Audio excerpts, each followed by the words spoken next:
ब्राह्मण विधायकों की एक बैठक हुई। उस बैठक पर आज मायावती ने मुखर होकर अपनी बातें रखी। क्या कुछ कहा और उसका मतलब मैसेज क्या रहा, वो थोड़ा समझाइए। कहा कि ब्राह्मणों को किसी के बाटी को खाने की जरूरत नहीं है, उनका हित जो है बसपा में ही सुरक्षित है। क्या ये भाजपा के लिए चिंता की बात होगी, इस तरीके के बयान उनकी ओर से साफ आना? इसका फायदा मुझे लगता है बसपा को ही होगा, क्योंकि ब्राह्मण इससे पहले बसपा में भरोसा कर चुका है। तो ये कहना गलत नहीं है कि भाजपा के वोट बैंक में मायावती सेन लगाने की कोशिश कर रही है। गठबंधन को लेकर आने वाले पंचायत चुनाव, विधानसभा चुनाव, लोकसभा चुनाव, क्या इसके बारे में मायावती ने प्रेस कॉन्फ्रेंस को इशारा किया है? देखिए, मायावती ने कहा कि हाल फिलहाल तो हम किसी से गठबंधन नहीं कर रहे हैं। अगर हमें अपर कास्ट का वोट मिलता है तो हम गठबंधन कर सकते हैं। गठबंधन का दरवाजा हमेशा के लिए बंद नहीं है। क्या हर पार्टी उस कास्ट की पॉलिटिक्स करती है जिस कास्ट की ओर, जिस वोट बैंक की ओर मायावती इशारा कर रही है? सपा के बारे में उन्होंने आज फिर से जो है कहा कि भाई ये तो गुंडों की पार्टी है। लॉ एंड ऑर्डर पर मायावती ने क्या कुछ कहा है और जो कुछ उन्होंने कहा उसके अर्थ, निहितार्थ और से निशाना किस पर है? आज मायावती ने भी यही बात कही कि उनकी सरकार में कभी कोई दंगा नहीं हुआ, दंगा फसाद होता ही नहीं था। उत्तर प्रदेश में बहुजन समाज पार्टी की राष्ट्रीय अध्यक्ष मायावती ने अपने जन्मदिन के मौके पर प्रेस को संबोधित किया। इस बार उन्होंने प्रेस को संबोधित करते हुए कई बड़े मुद्दों पर अपने पार्टी के कार्यकर्ताओं, नेताओं को 2027 का एक संदेश भी दिया। भारतीय जनता पार्टी के खिलाफ मुखर रही मायावती ने समाजवादी पार्टी और कांग्रेस को भी अपने बयानों में खूब लपेटा। और सारी प्रेस कॉन्फ्रेंस में क्या बड़ी बातें रही, मायावती ने आखिर क्या कुछ कहा है, अमर उजाला उत्तर प्रदेश की न्यूज रूम चर्चा में हम आपको बताएंगे विस्तार से। मेरे साथ फ्रेम में आपको दिखाई दे रहे हैं न्यूज रूम से मेरे वरिष्ठ सहयोगी अशोक मिश्रा जी। अशोक जी, आप उस प्रेस कॉन्फ्रेंस में मौजूद थे और इसीलिए आपके साथ ये बातचीत मैं कर रहा हूँ। एक एक करके बात करते हैं। सबसे पहले जो ब्राह्मण विधायकों की एक बैठक हुई, कथित बैठक, क्योंकि भारतीय जनता पार्टी ने उस पर एक नोटिस जारी किया लेकिन उस बैठक को कभी स्वीकारा नहीं। उस बैठक पर आज मायावती ने मुखर होकर अपनी बातें रखी और अब तक, जब से बैठक हुई थी तब से अब तक उन्होंने कुछ कहा नहीं था अपने सोशल मीडिया के जरिए, लेकिन आज क्या कुछ कहा और उसका मतलब मैसेज क्या रहा, वो थोड़ा समझाइए। देखिए उत्कर्ष जी, ब्राह्मण राजनीति जो है उसको लेकर के मायावती कितनी संजीदा है, इस बात का अंदाजा इससे आप लगा सकते हैं कि केवल भाजपा ही नहीं, उन्होंने कहा कि कांग्रेस के भी ब्राह्मण विधायकों ने और नेताओं ने बैठक की थी आपस में मिल करके, और बाटी चोखा का भी उन्होंने जिक्र किया। और उन्होंने ये भी कहा कि ब्राह्मणों को किसी के बाटी चोखा खाने की जरूरत नहीं है, उनका हित जो है बसपा में ही सुरक्षित है। और अगर हम 2007 से 2012 की बसपा सरकार को देखें तो उसमें मायावती ने सर्वाधिक टिकट जो है वो ब्राह्मणों को दिए थे, तमाम मंत्री भी बनाए थे ब्राह्मणों को। और आज भी उनकी पार्टी में जो सतीश चंद्र मिश्रा जी हैं, राष्ट्रीय महासचिव हैं, वो उतनी ही मजबूत भूमिका में हैं। तो कहीं ना कहीं ये कहना गलत नहीं है कि ब्राह्मणों का हित या ब्राह्मणों के बारे में जो है मायावती का रुख जो है बिल्कुल अलग रहता है। और आज उन्होंने एक बात ये भी कही कि अगर अपर कास्ट जो लोग, इसमें ब्राह्मण को भी हम जोड़ सकते हैं, कि अपर कास्ट जो है वो कभी कभी गुमराह हो जाता है, तो वो कहीं ना कहीं चाहती हैं कि अपर कास्ट का वोट, जैसे कि 2007 से 2012 में सोशल इंजीनियरिंग के जरिए उन्होंने सरकार बनाई थी, बहुमत की सरकार बनाई थी, तो वो उसी ट्रैक पर फिर से जो है लाना चाह रही है पार्टी को। अशोक सर, मैं दूसरे सवाल पर आऊँ, लेकिन इसको थोड़ा सा एक चीज ऐसा समझना चाहता हूँ कि क्या मायावती के ऐसा कहने से, क्योंकि भाजपा का ये मानना रहता है कि अगर समाजवादी पार्टी या बाकी कोई अन्य पार्टी कहेगी तो उतना नुकसान नहीं होगा, ब्राह्मण वोट शिफ्ट नहीं होगा परंपरागत रूप से जो भाजपा के पास रहा है। लेकिन जिस इतिहास का आप 2007 से 12 का जिक्र कर रहे हैं, मायावती जब ब्राह्मणों को खुलकर एड्रेस करती हैं, क्या ये भाजपा के लिए चिंता की बात होगी, इस तरीके के बयान उनकी ओर से साफ आना? देखिए, निश्चित रूप से जो है चिंता की बात है, क्योंकि 10 साल सरकार को लगभग होने जा रहे हैं, कहीं ना कहीं एंटी इनकम्बेंसी भी है, ब्राह्मणों के लोग करके लगातार सवाल उठते रहे, कई घटनाएं भी हुई जिसमें ब्राह्मणों की हत्या हुई, उसको लेके भी बार बार सवाल उठे सरकार के ऊपर। तो हालांकि अभी उतना कोई उसका दिख नहीं रहा है कि कोई बहुत बड़ा ड्रॉबैक होगा भाजपा के लिए, लेकिन अब वो धीरे धीरे विपक्ष वॉइस बनता है, एक वॉइस बनती है, तो कहीं ना कहीं इसका फायदा मुझे लगता है बसपा को ही होगा, क्योंकि ब्राह्मण इससे पहले बसपा में भरोसा कर चुका है और वो दोबारा भी कर सकता है। हालांकि उन्होंने अपने भाषण में ब्राह्मण, क्षत्रिय, वैश्य 3 लोगों का नाम उन्होंने लिया जो कि अपर कास्ट में माने जाते हैं। तो अब ये कहना गलत नहीं है कि भाजपा के वोट बैंक में मायावती सेन लगाने की कोशिश कर रही है, जो कोशिश अपर बसपा ने की थी। बसपा के वोट बैंक में वो मायावती वो इशारे दे रही हैं, वो इशारे वो दे रही हैं। और उन्होंने संकल्प भी लिया आज अपने कार्यकर्ताओं से कि 5वीं बार सरकार बनानी। अपनी पिछली रैली के बाद से लगातार मायावती खूब उत्साहित, जब वो भीड़ आई थी उस रैली में थे। गठबंधन को लेकर एक बड़ा सवाल होता है। पिछले दिनों हमने अमर उजाला उत्तर प्रदेश पर भी वो खबर की थी। कांग्रेस की ओर से इशारे मिलते रहे कि बसपा से गठबंधन बुरा नहीं है।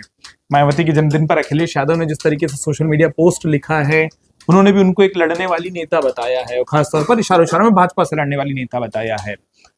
मायावती किसी के साथ जाती हैं।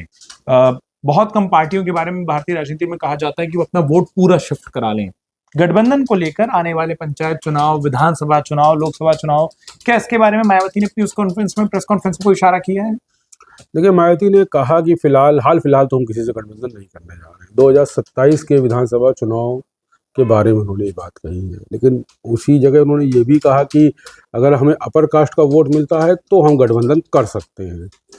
मतलब उनका कहना ये था कि हमारा वोट तो शिफ्ट हो जाता है, लेकिन दूसरी पार्टी का वोट हमें नहीं मिलता है। और ये उनको जो है इसका नुकसान जो है वो सपा के साथ गठबंधन करके 2019 में हुआ था कि उनको उस हिसाब से वोट नहीं मिले थे जितना उनके वोट शिफ्ट हो गए थे। और सपा कई सीटों पे जीती भी थी। तो इस बार वो चाह रही हैं इसी तरह मायावती की। अब इस समय का ये भी देखिए कि पार्टी के लिए बड़ा अस्तित्व का संकट भी है। विधायकों की एक ही विधायक है, यूपी विधायक है, राज्यसभा में भी जो है इनकी प्रेजेंस खत्म होने वाली है। और कहीं ना कहीं भाई देखिए, अगर आपको राज्यसभा और इन सब में अपनी प्रेजेंस बनानी है तो उसके लिए आपको विधायक तो चाहिए, ठीक है, और उसके लिए गठबंधन करना पड़ेगा। तो मुझे लगता है कि मायावती ने एक इशारा किया है कि गठबंधन का दरवाजा हमेशा के लिए बंद नहीं है, सरकाया बस गया है, बस कभी सरकाया गया है, कभी भी ये खोला भी जा सकता है।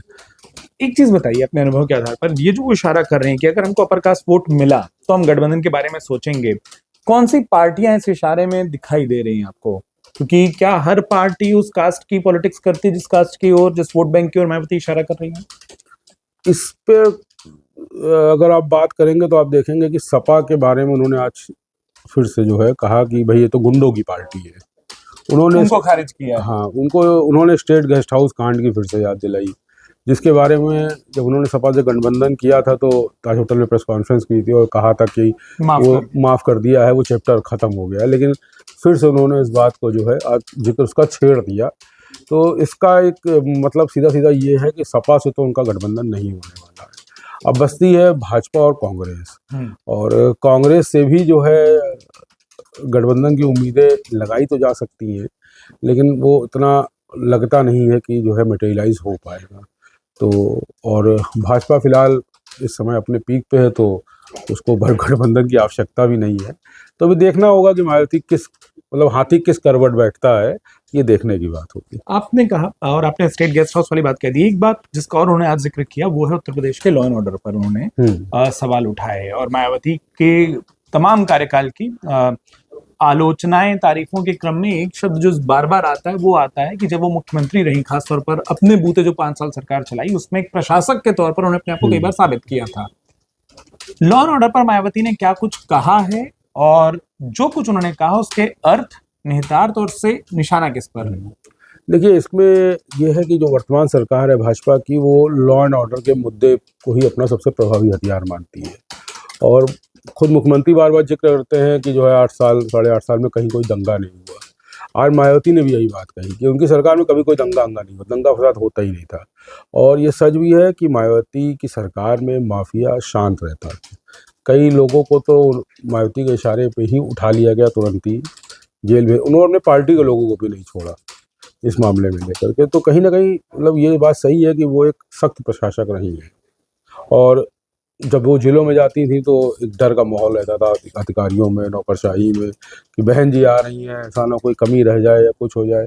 तो इस लिहाज से अब मायावती यही चाह रही है कि जो है ये लॉ एंड ऑर्डर का जिसको भाजपा भुना रही है, ये हम भी इसको भुनाएं। और हम इसी लोग बार बार बताती हैं कि जो है हमारी सरकार में भी जो है ऐसा नहीं है कि भाजपा में बहुत अच्छे हालात हैं, हमारी सरकार में भी अच्छे हालात हैं लॉ एंड ऑर्डर के। अंत में पूछना चाहता हूँ, आज अगर प्रेस कॉन्फ्रेंस का मैं मजमून समझूं आपसे, पूरा निष्कर्ष क्या रहा, आपको वो आपके लिए उस प्रेस कॉन्फ्रेंस की सबसे बड़ी हेडलाइन क्या है और किस अपनी विपक्षी पार्टी पर सबसे ज्यादा हमलावर रही? प्रेस कॉन्फ्रेंस का निष्कर्ष क्या है अशोक जी के लिए? देखिए, इस प्रेस कॉन्फ्रेंस का जो निष्कर्ष था वो सबसे बड़ा था, जो सेंटर में था वो था ब्राह्मण। और मायावती को भी कहीं ना कहीं लगता है कि ब्राह्मणों को साथ लेने से जो है चीज़ें बदलेंगी, क्योंकि जो ब्राह्मण थिंक टैंक है वो चाहे वो नौकरशाही हो चाहे पॉलिटिक्स हो, हर जगह उसका एक बड़ा प्रभाव है और वो एक मैंडेट फिक्स करता है। इससे आप इनकार नहीं करेंगे। तो और दूसरा उन्होंने सपा पे हमला बोला, वो कहीं न कहीं नंबर 2 की पार्टी बनना चाह रही है कि वो सपा को किसी तरह से पीछे रिप्लेस करके हम बसपा जो है सपा को रिप्लेस करे और सेकंड नंबर पे आए। भाजपा से सीधा लड़ते दिखाई। हाँ, सीधे लड़ते दिखाई दे। तो मुझे लगता है कि यही 2 चीज़ें मेन थी उसमें। Dalit plus minority plus upper caste के जिस सोशल इंजीनियरिंग कॉम्बिनेशन के पीछे मायावती कोशिश कर रही हैं कि वो उनको मिले, साल 2007 हम लोग बार बार याद करते हैं, जिससे बार बार हेडलाइंस में कहा जाता था कि सोशल इंजीनियरिंग की पॉलिटिक्स हुई है। क्या 2027 में वो सोशल इंजीनियरिंग की पॉलिटिक्स उत्तर प्रदेश में एक बार फिर से होगी? मायावती ने जो कुछ कहा है, बहुजन समाज पार्टी के कार्यकर्ता उनको जमीन पर किस तरीके से ले जाते हैं, क्योंकि वो पार्टी अलग तरीके से अपने कार्डर सिस्टम पर जिस तरीके से काम करती है, ये तमाम संदेश जमीन पर कितना पहुंचेंगे नहीं पहुंचेंगे, आपको क्या लगता है? तमाम दर्शकों को हमें कमेंट बॉक्स में लिखकर जरूर बताएं। साथ में बसपा की राजनीति और मायावती के उस तमाम प्रेस कॉन्फ्रेंस में कहे कथनों पर आपकी क्या राय है, क्या विचार है, उससे भी हमें अवगत कराएं। फिलहाल उत्तर प्रदेश की तमाम महत्वपूर्ण अपडेट्स को देखने के लिए मनोरंजन उत्तर प्रदेश को सब्सक्राइब करें। अशोक जी, आपका और तमाम दर्शकों का अपना वक्त देने के लिए बहुत बहुत शुक्रिया, बहुत बहुत धन्यवाद। धन्यवाद। अगर आप ये वीडियो YouTube पर देख रहे हैं तो हमारे चैनल को सब्सक्राइब करें और बेल आइकन को दबाना ना भूलें। अगर आप Facebook पर ये वीडियो देख रहे हैं तो हमारे पेज को लाइक करें।